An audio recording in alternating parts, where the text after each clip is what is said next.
امام زمان تو دوست داری؟ قدرت براش بیار.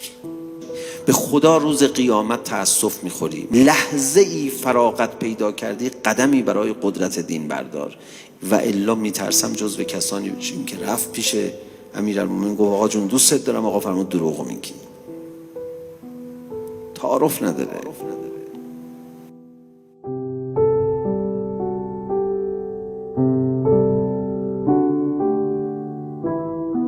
غیرتی باشی، غیرتی که صهیونیستا برای حزب صهیونیستی خودشون دارن. خواهش میکنم ازتون تمنا میکنم تمام فکر و ذکرشون کلها وردن واحدا. ما الان اینجوریم نیستیم. امام زمان رو دوست داری؟ چقدر دوست داری؟ راست میگی؟ عشق میورزی بهشون؟ باید اینجوری بشه. پس باید اونا رو تو اوج قدرت ببینی. تو اوج قدرت. متا ترانا و نراک و انت تعم الملأ اترانا نحف بک و قد نشرت لواء النصر ترا اترانا نحف بک و انت تعم الملأ. کی میشه تو به ما نگاه کنی در حالی که ما حلقه اولی هستیم که دور توییم و تو امام مردمی؟ یعنی چی؟ صحنه رو تصور کنید. ما دور آقا به عنوان محافظا، آدمای اصلی، آقا به ما داره نگاه میکنه و امامت میکنه برای مردم. از فیلم تصویر داره فیلم برداری میکنه. اترانا،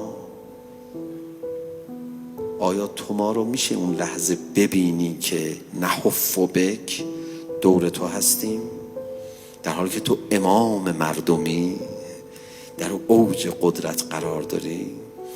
متا ترانا و نراک و قد نشرت لواء النصر ترا. کی تو ما رو میبینی و ما تو رو میبینیم و تو پرچم قدرت و نصرت رو بالای سرت به اهتزاز در آوردی در اوج قدرتی. من قدرت تو میخوام یا ابن الحسن. کی میرسه؟ این یعنی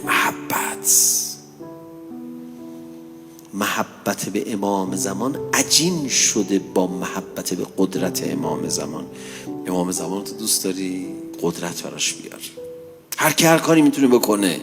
وبلاگ درست بکن، سایت بزن، نمیدونم تو این ابزار اینترنتی جدید، توی شبکه‌ها برو یکی شروع کن، قدرت آفرینی کن.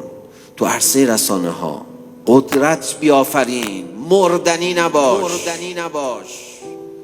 محبت به امام زمان عجین شده با محبت به قدرت امام زمان.